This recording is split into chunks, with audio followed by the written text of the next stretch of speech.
Next up on the Cosmic News Network, First Contact with Joshua Pert. Good morning, Earthlings. Good. How you doing today? Good. How you doing today? Welcome to First Contact Radio. Welcome to First Contact Radio. To talk about all these things we're talking about is because in life, everything is energy. Every single thing that's out there. Yo, it's First Contact with Joshua Poet. He's the man on the mic, just in case you didn't know it. Covering news from all around the globe, from the weather and space to UFOs. He'll talk politics and make you open your eyes. Conspiracy theories and government lies. He'll dig it all up and try to find the proof. Cause it's time to demand the truth. It's time. First Contact Radio. We have time to demand the truth. It's time. First Contact Radio. We have time to demand the truth. It's time. First Contact Radio. It's time to demand. Good morning, Earthlings. How you doing today? Welcome back to First Contact Radio. Let's look at what's going on today. It is the 20th of November right here. So our sun sign is in Scorpio. Last day. Tomorrow we could see here we change from the sun, we change into Sagittarius. So today's our last day in Scorpio, water sign. And the moon sign is making a transition, or has just made a transition from an air sign into a water sign, from Gemini to Cancer. That just occurred not too long ago. So 2 water signs for today. A lot of emotions, a lot of feelings that are going on out there. So you know how emotions are. We can get our buttons pushed by the emotions, and we just need to make sure that we're not getting too out of control with all of the emotions that are around us. We need to protect ourselves from all of those emotions that affect us and cause us to do things that maybe aren't necessarily the most rational things to do. We have a couple of aspects today to pay attention to. A trine taking place between Cancer and this sign here, which is the sign of Neptune. Okay, I think of it, you can look at the trident, like Neptune that we know had a trident. So Neptune here, the tarot cards would be the Hangman, getting a new perspective on things, looking at things a different way. And so that's what our first challenge is with our emotions. For our emotions and our ability to look at things in other ways. Alright, so that's the first thing. That's 10:35 this morning when that aspect goes into play. And later this evening after 11 o'clock, we've got another aspect, a square between Uranus and the moon, which is Cancer. So Cancer is square Uranus, and what we have here is a situation where it's unexpected changes. Okay, so our emotions, those feelings, they can run up against sort of unexpected, something uncertain, new, different. Alright, so later this evening, just kind of see where those lead you and learn from your emotions what you can. Because that's the whole idea of learning from ourselves. Learning from our thoughts, from our feelings, all that good stuff. Our moon phase is 91% of the way full, making its way back down to the new moon. The Mayan Oracle, we're on still in the same wave spell we're going to be for the rest of this week, the wave spell of the wizard, which is timelessness. Today we're at the position here along the way, the 8th position, which is the galactic position. It also is the galactic tone, a galactic tone of integrity. The kin for today, as we can see right here, is the dragon, which is about birth, and the guide is the serpent, which is life force or survival instinct. So the phrase for today is I harmonize in order to nurture modeling being. I seal the input of birth with the galactic tone of integrity. I am guided by the power of life force. Spaceweather, our solar wind is 401.0 kilometers per second. Planetary K index is between the 1 and 2s. No coronal holes that we can see of at this time. M-class flare possibilities 40 dropping down to 30 in the next 24 hours. M-class 10 dropping down as well. And geomagnetic storm activity pretty low. Alright, let's look at the suspicious observers report for today. Good morning, folks. This is a scene from the upcoming Chapter 3 of Star Water. After reviewing the startling abundance of water in our solar system, the water factories that stars have recently been revealed to be, it's now time to investigate the mega delivery possibilities via not-so-pleasant means. Rogue planet on a collision course with an Oort cloud. Global climate report for October came out. Extremes take the cake. Look at ice mountain heat in the northern events contrasting with that killer early snowstorm out west in the U.S. We already know next month we'll have focus on the U.S. extremes. Across the world, we see that again with record high ice in Antarctica, while Australia sees record heat. Makes very little sense. And it's almost easy to forget the record Indian cyclone after what Haiyan broke in November. The storms were truly sisters in strength. Giving an example here is Tacloban. Red plant thermals on Aster virtually gone in the aftermath of Haiyan. Anyway, the October report is linked below and you are encouraged to check it out. Lots of good visuals accompanying the actual reports, including precip here. Coming back to India, where the next cyclonic storm is about to have its welcome party. Hope the locals are not taking this one lightly either. It's a-comin'. Speaking of rain, flash flood potential over the last day here in the most affected zones. Got Melissa out in the Atlantic, subtropical, not going to gain any strength, and she's headed north. Got IntelliCast pulled up here showing the 24-hour temperature delta. Look at these shifts over a 24-hour period. For those newer to the channel, this happens when a powerful low-pressure cell is laterally next to a high-pressure system which spins clockwise, opposite to the counterclockwise low, but where they meet in the middle, both are pulling up, north. And while the high pushes out, the low is somewhat sucking in, so that curve gets tiny up at the top and kind of cut off from the frame here, but you see how warm and cold are smashed together. That's how you get big weather. Normally I make you go find Bruce Gary's images on his site, but I just can't ignore this one. Beautiful, showing side jets to the comet. As always, their site is linked below and will continue to be until the comet is gone. Something interesting. Yesterday's X-class solar flare was not Earth-directed, it was Ison directed.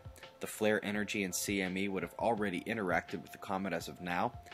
It's now close enough that CMEs will hit same day they erupt. And coming through the wires, from the world's top experts on the stuff, it appears Ison has had yet another major outburst.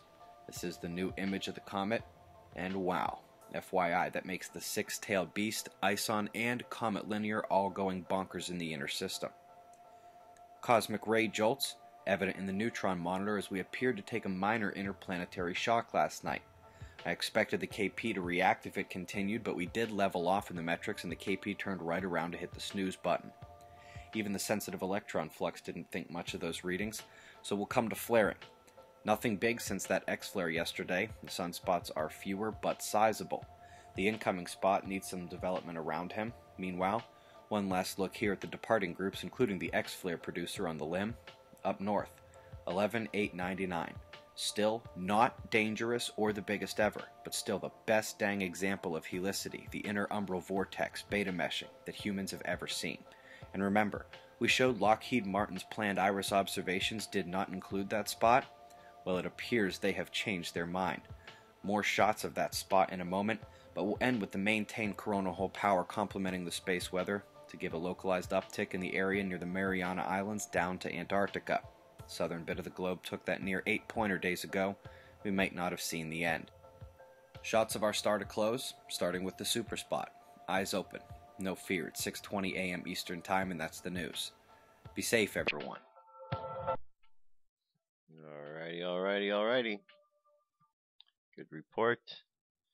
Alright, so this week I've been focusing on videos, information of Trisha McCannon. So you've heard a couple so far, pretty good information. I can see from your comments and your emails that you enjoy the material by Tricia, so great. There's a full interview, a couple of them that she and I did, and I'm going to get her on one of these upcoming shows.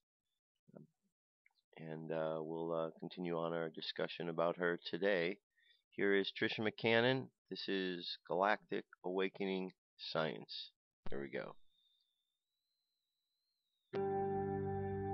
Hi, I'm Trisha McCannon, and thanks for joining us for another installment of Galactic Awakening. Today we're going to be talking really about the scientific cycles behind this great galactic awakening and how it's affecting not only our planet but all the planets in our entire solar system. First, we should know that what the ancients talked about was something called a great year. It's a 25,920 year cycle, roughly 26,000 years, that it takes for our solar system to actually move through all 12 signs of the zodiac. And this is something known to the ancients as the precession of the equinox. It's a precession, not a procession, because from our point of view, when the sun rises in the sky every single spring on the vernal equinox, and we look at the celestial tapestry or background behind the sun, it's one of the 12 signs of the zodiac. And over the course of 2160 years, the sun appears to move backward, precessing backward against the background of the celestial zodiac.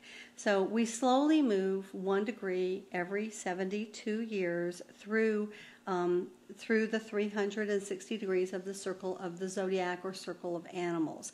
So in order to move through one of the 12 signs of the zodiac, which is 30 degrees fat, basically, we have to, it takes us 72 years times 30 degrees, which equals 2160 years. So each zodiacal age is roughly 2100 years. So the age of Aries, for example, which was the age before the one we're in now, came in around 2150 BC. And of course, Aries was ruled by the god of war. So what did we have for 2,000 years between 2000 and 0 BC? We basically had war, and more war. We had the Babylonians killing the Hittites, killing the Assyrians, fighting the Jews, fighting the Egyptians, fighting the Assyrians, fighting the Chaldeans.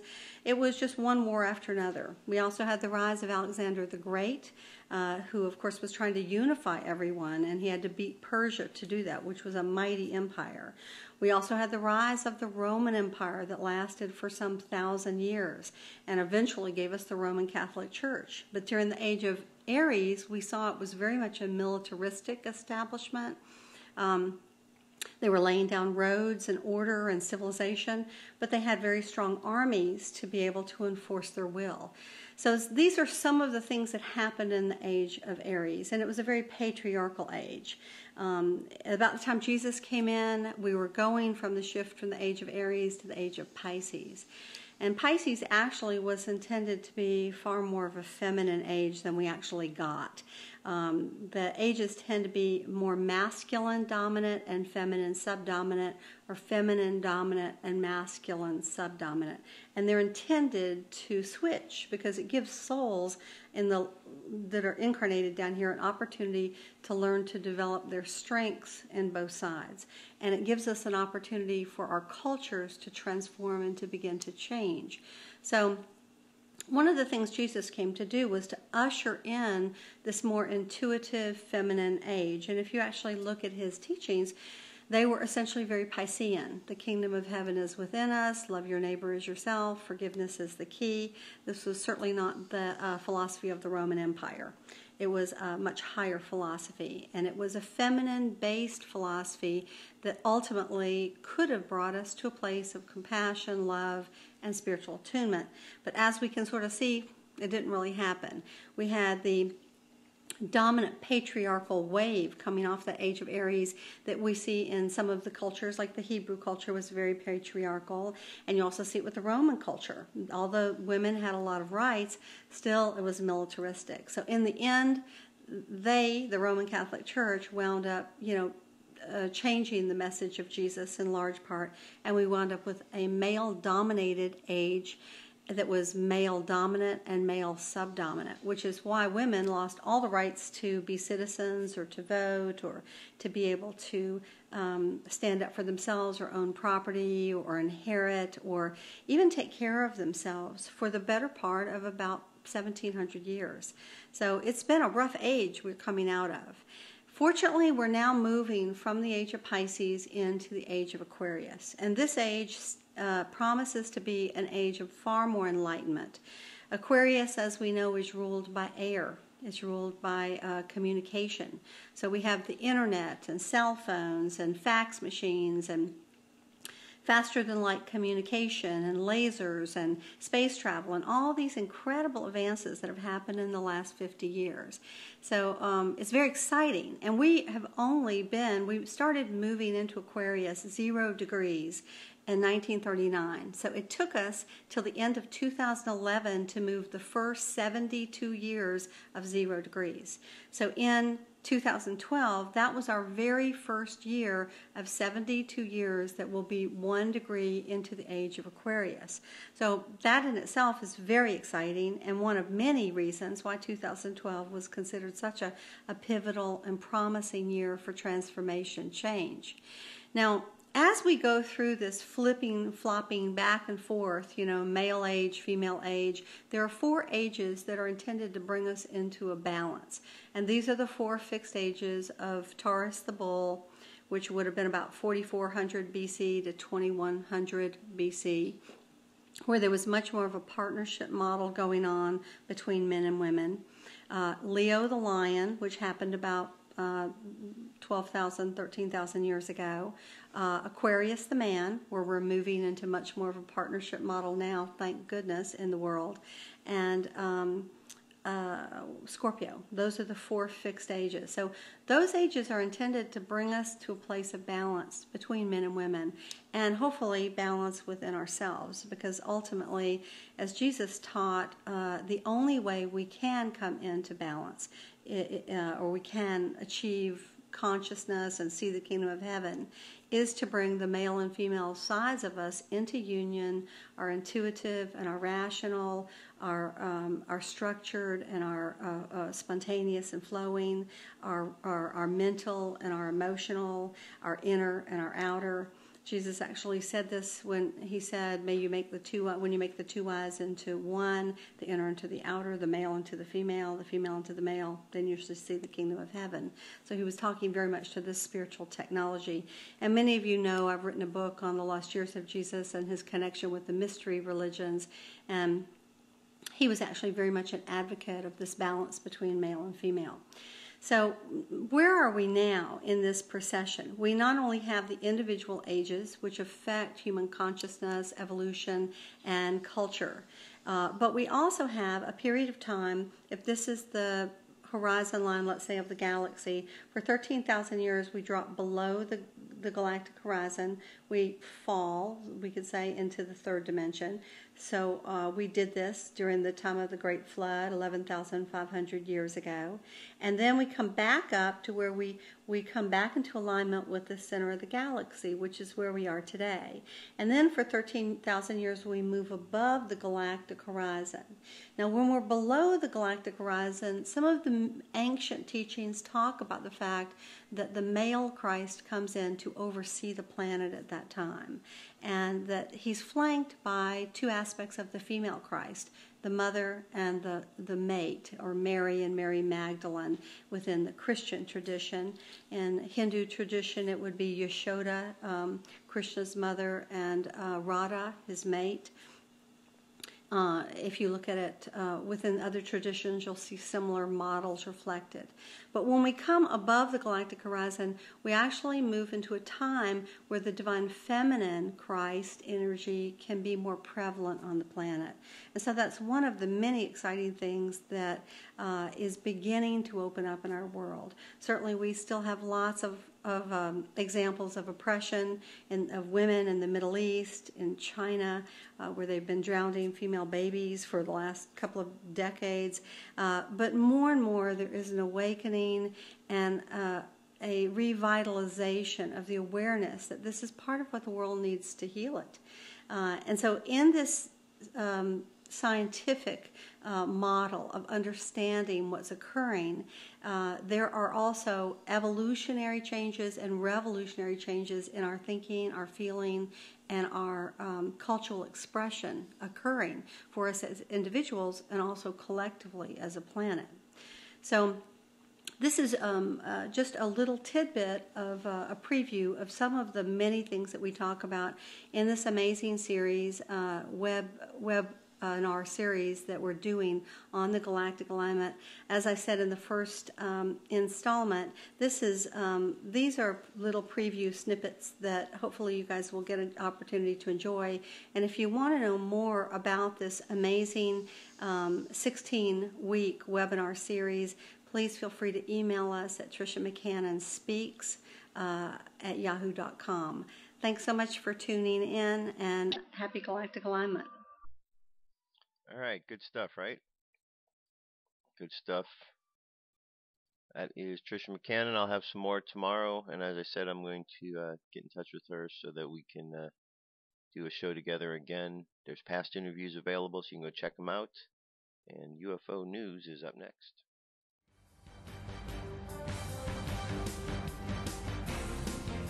This is the UFO News with Joshua Poet.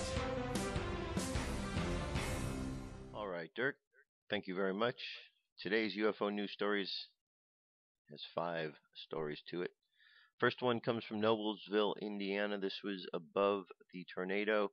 Disc-shaped UFO clearly whizzing around tornado in Noblesville. You can see it up here. Before anyone says this is a wind or a balloon, notice that the UFO moves from fast to slow and up and down quickly. Also notice that the UFO changes direction like only technology can do. The main question on people's minds is probably, did that UFO cause the tornado? It's possible that for research purposes it caused the tornado to see how humans react to it, but until we catch more UFOs around tornadoes, there is really no way of knowing for sure. This was from the 17th. It was extremely windy, and this thing was just zipping around like it was nothing. And then we're going to see this. Alright, see it right here? It's right there. There's a straight UFO in the sky right now. Alright, so that's what's going on with that. Just hovering there above Noblesville. Okay, the video's a minute and 13 seconds long. Zoom out. Just chilling right over the apartments right now. Okay, let's go to the next story here. This one comes to us from Melbourne, Australia. Lots of things from Melbourne. Lots of sightings from Melbourne. Here we says first a few shooting stars in the ISS passing Orion's belt. Okay, and then as we're going to move along.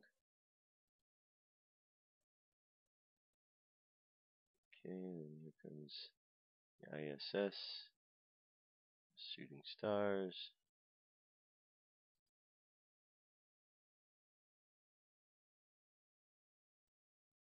Alright, there's something very interesting there.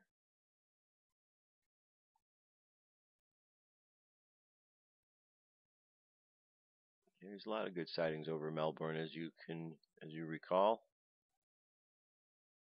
So the video itself is 2 minutes and 15 seconds in length.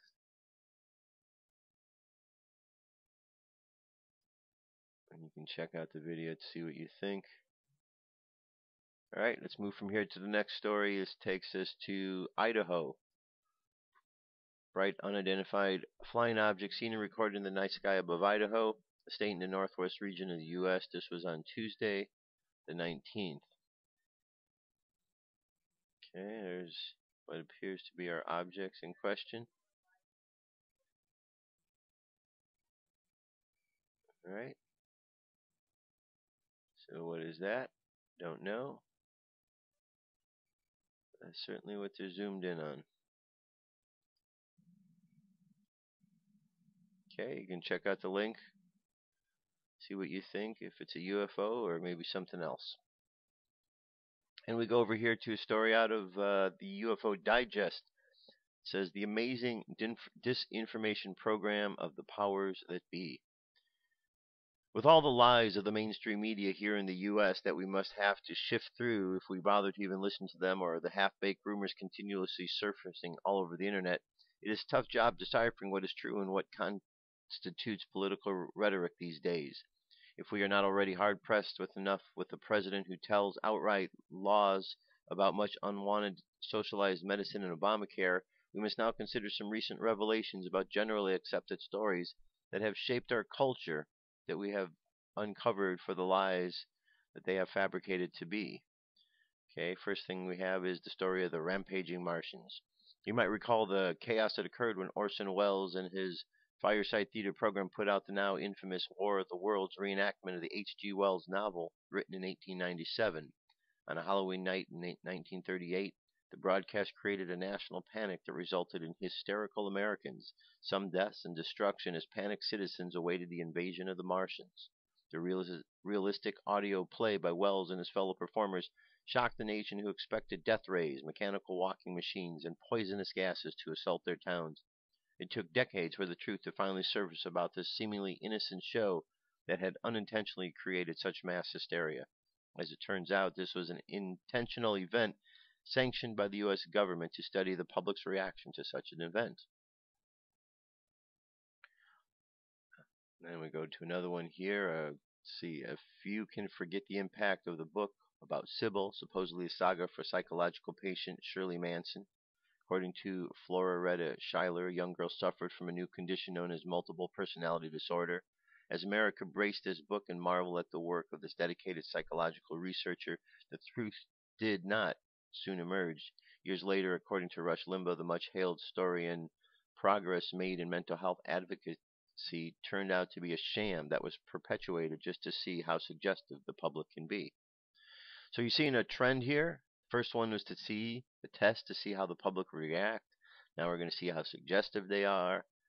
Okay, as soon as Sybil's book took movie and book were released and enjoyed rave accolades, a sudden outbreak of multi-personality disorder emerged and got much coverage from the U.S. media as being a valid consequence of the modern pressures of day life and result of abuse suffered by many people.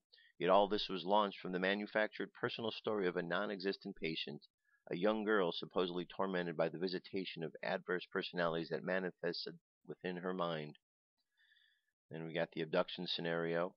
In the mid-'80s, author Whitley Strieber set the world on fire with such novels as Majestic and Communion, which also made a compelling movie starring Christopher Walken. According to Strieber, an unprecedented number of Americans and people all over the world have been subjected to night invasion of alien abductions.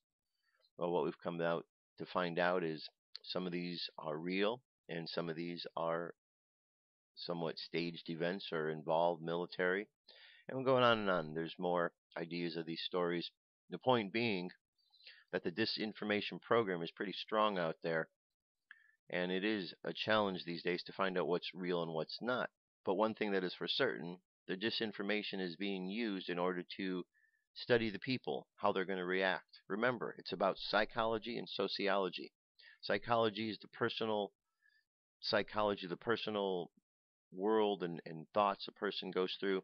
Sociology is the study of groups. Okay, so that's what's been going on. People have been studied for a long time. How we react individually, how we react in groups. So it's not surprising to hear these kind of things. We just need to keep learning and understanding how these things work. Now here we have a story here. This was about archaeologists that have unearthed 13 alien-like skulls in Mexico. Look at that. Nothing like a human would normally look. In a discovery that echoes the recent finding of an elongated skull in France, archaeologists excavating the ancient burial site El Cementerio near the Mexican village of Onavas made a shocking discovery. They unearthed 25 skulls, 13 of which were elongated and pointing at the back and did not look entirely human. The burial site was the first discovered by residents of a small village of Onavas back in 1999 when work was being carried out to build an irrigation system. It is the first pre-Hispanic cemetery found in the northern Mexican state of Sonora and dates back around 1,000 years. Out of the 25 individuals unearthed, 17 of them were children between 5 months and 16 years of age, and only one was female. The children had no signs of disease or trauma indicating a cause of death. Experts have theorized that the deformity of the skulls were intentionally produced through a ritual of head flattening, otherwise called cranial deformation, in which the skull is compressed between two wooden boards from childhood. Although the practice was common among pre-Hispanic populations of Mesoamerica and western Mexico, it is the first time that elongated skulls have been found in north of Mexico. Alright, there's more to the story. Again, do you believe that these elongated skulls are because people took boards and pushed the heads together? Perhaps. Or perhaps there actually were beings that had those kind of heads that were living at that time. Certainly seems from the skulls there that there's something going on. Anyway, that is our UFO news for today. I will be back momentarily. Stay tuned. What if our government was responsible for some of the greatest crimes against this nation? Would you really want to know? These are big questions, but these questions deserve answers. It's time to demand the truth.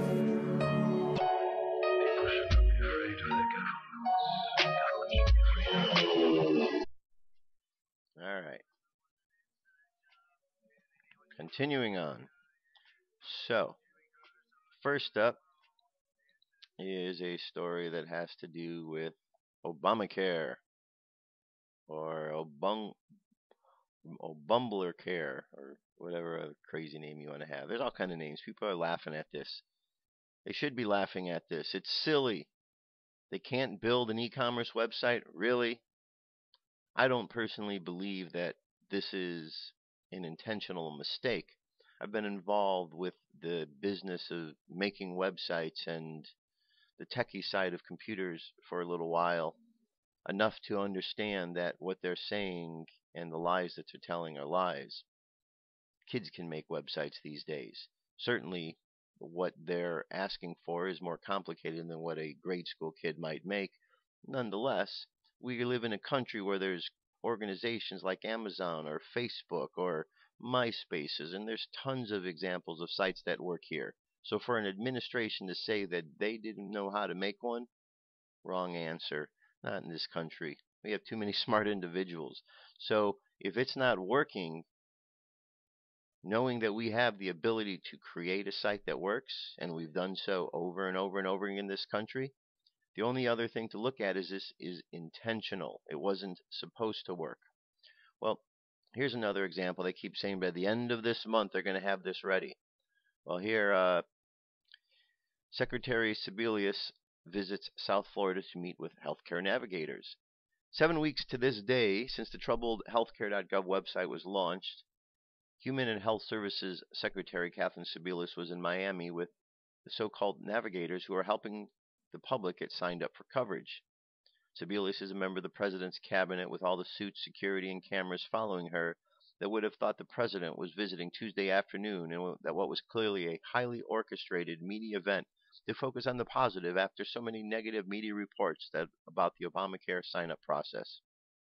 Sebelius, wearing green, walked through the front doors of the North Shore hospitals near Miami Shores, where she shook hands with hospital staff and members of the Epilepsy Foundation who are staffing the Obamacare Navigator Center housed off the hospital's lobby. There she met with a team helping South Floridians to sign up online or on paper. She is being helpful. So she is being helpful, asked the secretary and a couple of sitting at the table of a navigator. Absolutely, they responded. At a second table, the secretary met Carmen Solero, who was trying to sign up online. As the secretary and Solero made small talk, CBS 4's Brian Andrews noticed that the site crashed on the laptop in front of them. The screen says, "I'm sorry, but the system is temporarily down," Andrews pointed out. "Uh-oh," responded the secretary. "That happens every day," says Salerno. "It must mean a lot of people out there trying to get coverage." Uh-oh. Uh-oh, all these people are trying to sign up. You know what it is? All of the Democrats who think Obama is the greatest thing since sliced bread, they're probably out there right now trying to sign up. That's what's going on. Can you believe that? Can you believe that they can't make a freaking website? It is absolutely a joke. This administration is going to try to tell you how you should live, and yet they can't even make a website that works. Okay.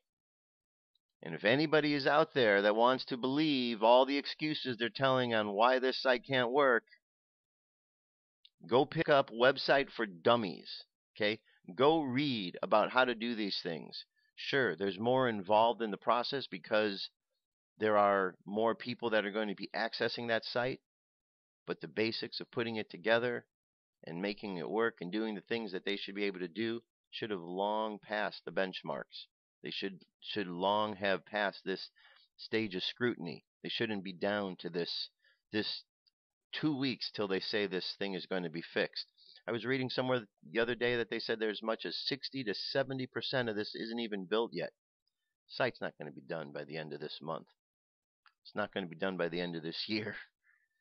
Not with what they've got going on and not with all the lies they keep telling around it.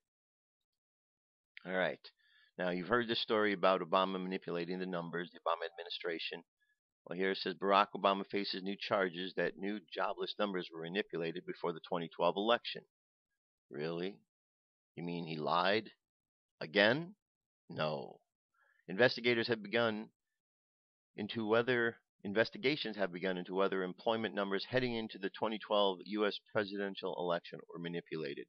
The jobless rate unexpectedly dropped to 7.8% in September from 8.1% the month earlier. The Labor Department reported on October 5th of that year, 1 month before the presidential election. The median forecast of economists surveyed by Bloomberg at the time projected an increase to 8.2%. The report at that time also showed employment in the household survey conducted by the Census Bureau jumped by $873,000 in October, the biggest gain since June 1983, excluding the annual census population adjustments. Jack Welch, the former chief officer of General Electric Company, charged in October 2012 that the unemployment report had been manipulated to help President Barack Obama's re-election effort. He was attacked for his suggestion, with Labor Secretary Hilda Solis saying the accusation was ridiculous. Well, Hilda Solis, apparently the accusation wasn't quite so ridiculous. So either you were completely unaware of what was going on, Hilda, which means you were clueless about what's taking place in your job, or you're absolutely lying to the people. Which one is it? Are you inept, or are you a liar? Because either way, it doesn't look good. It's just like the president saying, oh, well, he made a mistake. He made a mistake saying that Obamacare people weren't going to lose their insurance. It was a mistake. A mistake he made 39 times, and yet of those 39 times, nobody said, Mr. President, you're not explaining that properly. No one chose, and the Democrats now are saying that they knew. Nobody chose to tell him. They're that afraid of him that they chose not to tell him. So we're now supposed to say, oh, he didn't lie to us. He made a mistake 39 times. Tell me, what is the situation occurs if somebody makes a mistake over and over and over again? That's long past the fool me once, fool me twice, fool me 3 times. 39 times. So we're supposed to believe that he didn't lie to us. He just made a mistake 39 times. And we're supposed to expect that there's good leadership coming from somebody who needs to have 39 tries to do something? Okay. Stupid is as stupid does. That's all I could say on that one. All right, here's a piece. It's a 12-minute piece. I'm only going to play a portion of it for you here. It's called Top DARPA Projects That Should Creep You Out. There's some very interesting things that they're working on. Check it out. I know not what costs others, but as for me, Give me liberty or give me death. Truth Stream Media with Aaron Dykes and Melissa Melton on Unbound Radio. Well, we actually have a list of stuff here that we wanted to kind of bring up having to do with things that DARPA has come out with, because I think all the time in the news we're seeing people talk about how DARPA came up with this new thing this week and it's super awesome. It's the new, big dog robot that can throw a cinder block with a metal arm that comes out of its head. Who needs that, by the way? And so they're all the time coming out with these robots and things, and it's talking about how trendy and super cool it is. But we wanted to actually talk about some of the other stuff they're doing. And then as we're mentioning these things and talking about them, think about them all together. Think about how these interact with each other and how that affects us. Okay, so not only are they making all these robots, they've got jumping robots, swimming robots, climbing robots, they've got robots that dodge obstacles, they've got 6-legged robots, there's a cheetah that's the fastest robot ever made, there's a robot ape that climbs trees, they've got a robo-ostrich they're doing lifelike humanoid robots, and they also have this weapons they come out with, like they have death ray lasers, actual death ray lasers, not FBI paid for guy in a basement building at death ray lasers, but actual ones with unlimited magazines that they're going to start putting on drones. But here's some other stuff they're also doing that you may or may not be aware of. This story also came out. They were hacking into a squid's nervous system, central nervous system.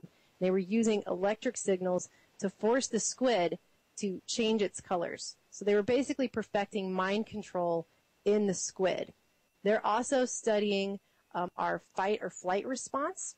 They want to explore the neuroscience of our threat responses, to use neuroeconomic models to study the way we move and how that changes when we're faced with threats. So put those two things together. They can mind control with electric signals, and they're studying our fight or flight response. To me, the only reason they would need that is to be able to shut it off.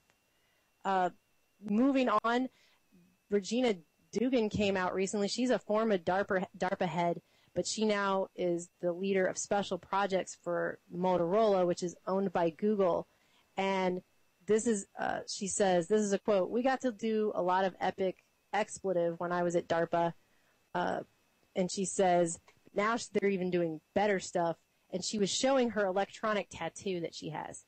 So it's an electronic tattoo. It's a barcode on her arm, and she was showing that off and how that can be used to authenticate your password or authenticate you online and everything instead of using a password. So if this is not the mark of the beast, if it's not in any way, why does it seem like they're basically taking that page out of Revelations and using it? I mean, right? And she went on to say that they also have vitamin authentication, which is a pill that you swallow, and your whole body then becomes your password. It's incredible, and just part of that. All right, so a lot of strange things. There's more to it. There's another 8 minutes left of this video. Check it out. But you've heard the reports of what DARPA is doing, the mind programs, the working on the brain, wanting to put a brain in a robot. It's crazy. It's what we've heard about in movies, like the Terminator movies and the movies with all the robots and stuff coming to life. It's becoming a reality. And our very own governments around the world are the ones putting these things together behind closed doors. Crazy, crazy, crazy. All right, let's turn our attention to Ison. Here it says from Astronomy Now, it says, a chunk of Ison takes flight. Comet Ison's recent outburst and increase in brightness was caused by a chunk of the comet breaking off. New analysis by German astronomers shows the evidence is in the form of two faint wings that are flanking the comet's coma. Okay, right here and here. The much heralded Ison has been flattering to deceive on its run up to its close approach of the sun, called perihelion, on the 28th of November. Then observers began to report that Ison had jumped in brightness by almost 3 magnitudes in the space of a few days, to the point that by November 14th it was a faint naked eye object. New scientists at the Max Planck Institute for Solar Research and at the Wendelstream Observatory belonging to the Ludwig Maximilians University in Munich suggest that the brightening was caused by a figment of the comet, at least 50 meters across, breaking away from Ison's nucleus. While the fragment cannot be individually distinguished by telescope, it must have grown in its own mini tail, which is now interacting with the main tail and coma and tail of Ison, creating two faint wing-like structures emanating from the head of Ison. These wings are not visible to the naked eye or ordinary images. The glare of the comet as the whole is too great, but they are apparent in images that have been processed using mathematical algorithms to pick out spatial changes in the light intensity of the comet. Alright, so that's where we're at the moment. We're saying pieces are breaking off, and this is what this is about. And then we're going to jump over here. Is another bit on Ison. What we've got here says this highly regarded comet observer John Bortle is just perplexed by the comet's appearance and commenting on the recent images along with his own visual impression. Okay, these videos I don't believe are here. Well, this one's still here. Alright, let me play that one for you here. But anyway, you can see the images. Very interesting here. Here's the long tail again. Tail is so long it couldn't fit in the whole field of view. How long is the tail? It extends more than 8 million kilometers. That's 5 million miles behind the comet's nucleus. For comparison, that's 21 times the distance between the Earth and the Moon. Isn't that amazing? 5 million miles long.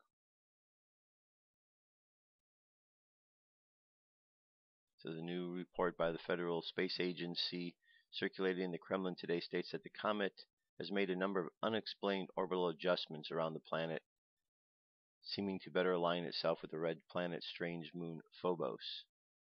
Alright, we've had these reports, remember those? Alright, so let me play a little of this piece for you here.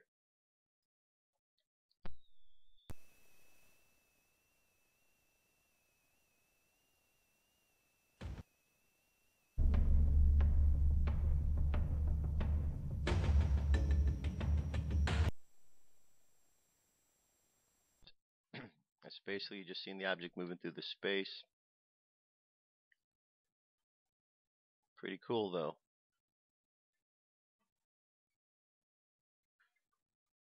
Pretty cool, pretty bright. I'm going to be curious to see what this is because all the speculation, but we are now, today is the 20th, we're 8 days away from this thing crossing around the sun, hitting perihelion. We'll find out a bit more then what it's about. And of course, remember all the crop circles that seem to indicate something going on with this comet. Something significant. Let's look at that again. Look how that merges in there. Pretty fascinating. So, look to the skies, because we will definitely be seeing some sort of show taking place. Again, more crop circles that look like what we're seeing there. Look at that. Okay. So we move away from this to our next piece here. Alright. So what we do when we're dealing with energy on the Earth, there's all sorts of energy we're dealing with. We're dealing with the energy that we put out. We're dealing with the energies that others that we interact with put out. We deal with the energies that comes from technology, from TV, computers. We know about the technology in the air, the waves that are going back and forth of the radio waves, the wireless signals, on and on and on. Tons of energy around us to deal with. But we need to find ways within all of that because we're beings that process energy and are beings of energy, how to work with that energy and protect ourselves from it. Well, certainly using crystals and stones and things of that nature are very helpful. This is another good way here. It says cutting energetic cords, how to maximize your energy flow. And this is definitely something everyone can do to help themselves out. It says, have you recently experienced a feeling in your gut like a child feels while waiting to open Christmas presents? What is it, and why does it come and go? This feeling begins at the root chakra, and it feels like butterflies flittering down around there, and then moves to the sexual chakra. You can imagine this is a bit confusing when your sexual chakra starts buzzing at the most random times. It's wonderful and confusing at the same time. The energy just seems to come and go, and it feels like it should be expanding, but it isn't. You've done your clearing work, but there seems to be something keeping it from moving. What is blocking the flow? Some may call it the beginning of the Kundalini rising. Perhaps it is simply the normal flow of energy we feel in 5D. Lately, the energetic shifts have been occurring, have opened a doorway for expansion of our chakras and have allowed us to feel them more. Your body can talk to you in ways you have forgotten. When something repeats, it is time for you to pay attention and to do the work to figure out what it is telling you. In this case, there may be energetic cords blocking the flow of energy from the root to the heart. Every time we make a connection with someone, an energetic cord is attached. Some are good, some are not good. This means that we are connecting energies at the solar plexus area so that we can relate to that person, to exchange thought, energy, communication, love. So that's great if the person is of higher vibration. It's not so great if that person has a lot of issues or does not do their work to clear themselves of unwanted energies. So here's different ways and things you can do about that. Cutting energetic cords. First way is through meditation. Ground yourself to Mother Earth. Imagine you are wielding a sword. Imagine slicing up and down in front of you and behind your solar plexus area with the intention of sending the cords lovingly back to their owners. Sometimes you will know who those cords, you will know whose cords are there. You may see their faces in your third eye, but you can also cut the cords of the person you shook hands with the other day just by intending that they all be cut. After you free yourself of cords, take some deep breaths and intend that the energy run up from Mother Earth into your root chakra, then to your solar plexus, and then through your now cleared solar plexus, and finally expanding to the heart. See how big you can expand your heart chakras with this energy. Another thing is to use these etheric scissors. Some people find it practical to imagine using a pair of scissors to cut the sword, as opposed to, or the cords as opposed to scissors. A selenite wand is good for crystal. Is a good crystal for clearing. Wave it up and down your solar plexus in front of your back, cutting the cords as you go. Archangel Michael is always available to help with his mighty sword if you feel an affinity towards asking him in your prayers. However, we are all capable of doing this on your own. So, pretty much this is a good thing to do just to make sure that you are free from the attachments, because in this world we're living in, we know that there's all kinds of people with all sorts of ideas. As processing of energy is taking place these days, there's a lot of energies out there, a lot of people wigging out, freaking out about what's happening in the world, stuck into lower consciousness. So we want to make sure that we take those connections and we don't allow them to affect us more than need be. And so by using these processes of meditation, cutting the cords, cutting away those who are attached, we free ourselves up from that kind of energy. And that's always an important thing to do, to free ourselves up. All right, that brings us to our piece for today. This is Yeshua, a message from Yeshua. Here we go. Yeshua, keep nourishing your beautiful landscape of love and heart-centered purpose. Channeled by Fran Zapata, November 18, 2013. Yeshua. Greetings, dear ones. I greet you from an entirely different perspective today.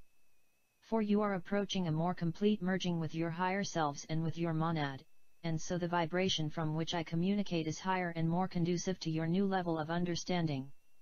And the perspective is beautiful, as you can see. You have reached an entirely new playing field, and so it is taking you a little adjustment to integrate and accommodate this new perspective. And it is entirely your own doing, for your intent has been for the most part to accept these loving intense energies of late and absorb them and allow them to build your light bodies further.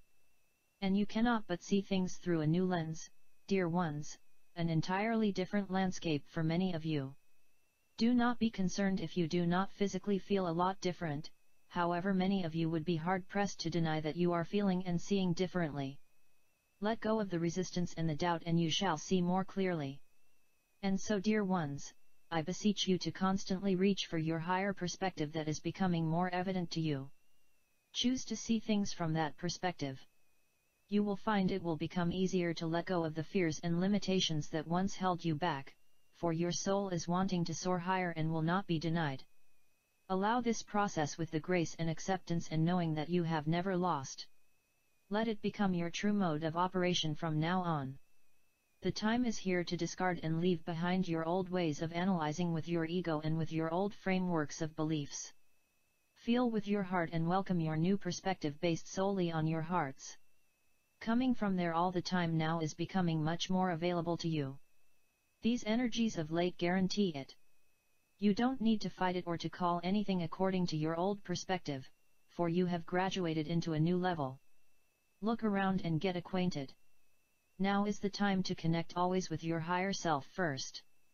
Allow it to merge. Allow all the fractals of your essence to merge. Feel yourself merging with your monad or soul family. Take it in stride that you are one. The pieces of information available to you now are limitless. It merely requires you to open to them and take care to not color them or analyze them with your separate self, with your ego.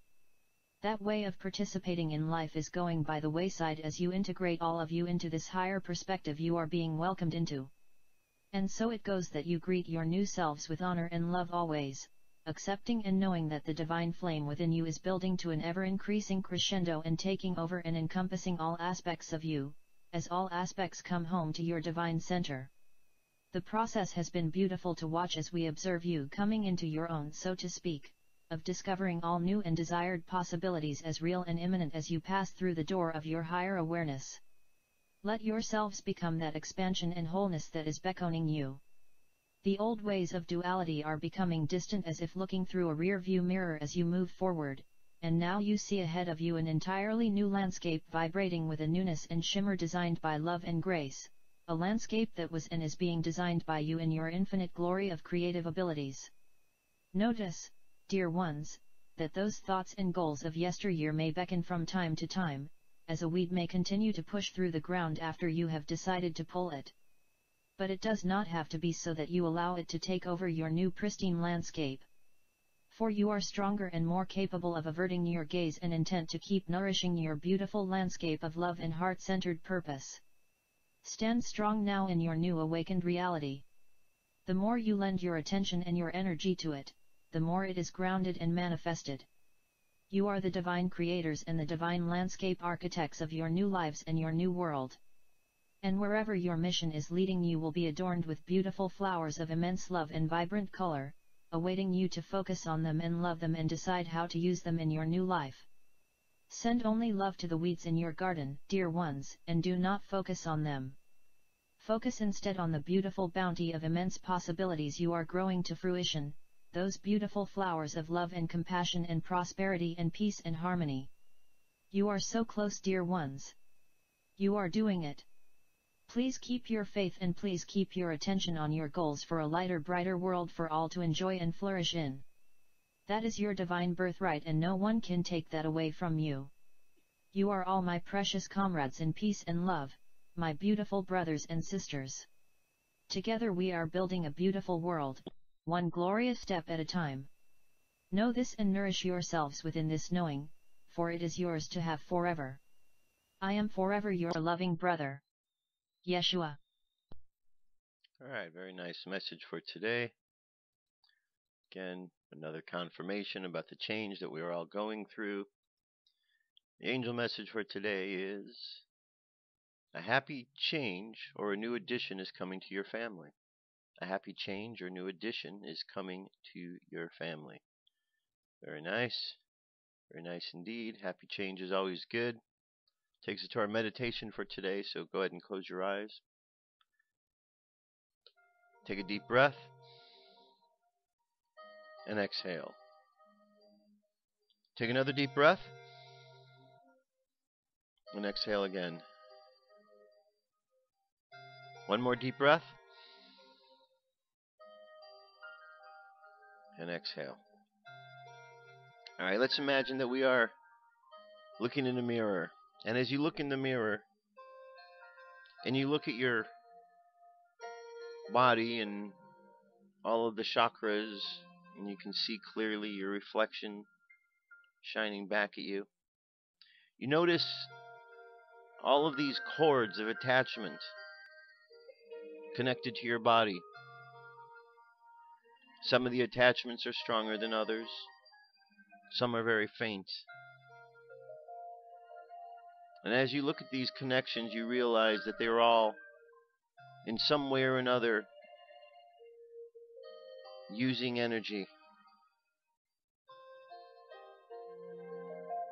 And as we realize that some of these connections are not serving us in the way that we would like, because they do not follow our beliefs, because they are connected to those who do not think and feel the same ways, we realize that our connections to these don't need to be attached as such.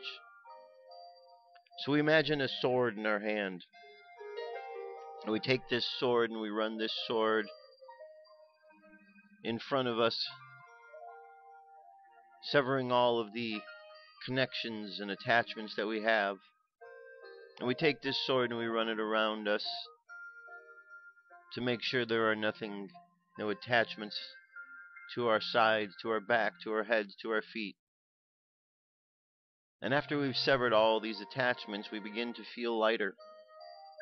We feel more energized because there is no longer these drains pulling our energy from us. We feel our thoughts become clearer because we are no longer being affected by those who think in smaller ways. We find that we have more energy to be able to send out love into the world because we are not being drained by those pulling off of our energy. And we begin to understand, once this energy is freed from us, once these cords are released, we begin to understand who was draining off us like a vampire, and who were those that were simply attached to learn. And we use this information so in the future times we can be more aware of those who we connect with. And we know that on a daily basis there are connections and attachments that are made. But at the end of each and every day, we can simply sit down and imagine all of these attachments being released. And as we do so, we find ourselves stronger, more energized. So from this place of being more energized, let's just imagine sending love out all around the world right now. Send out love around the whole planet to each and every individual, giving them the strength to be able to release the attachments that they have in their lives.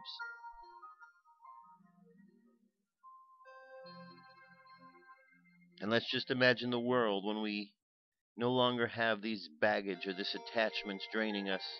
Imagine a world with people energized, filled with spirit, simply wanting to make this world a better place. Let our subconscious mind continue on this journey, sending out love into the world. And let's bring our conscious mind back to the present moment on the count of 3. 3, coming back to the present moment filled with confidence. 2, coming back to the present moment filled with faith.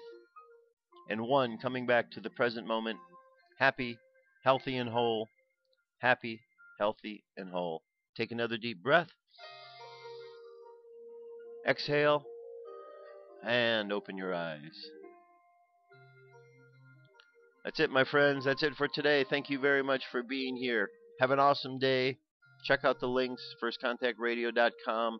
Thank you again for all your comments, for all of your emails. Appreciate the vote of confidence that you give, and appreciate you taking time out to listen to the show. Watch the show. I'll be back tomorrow. Have an awesome day, and I will talk to you soon. Peace. I'm out of here.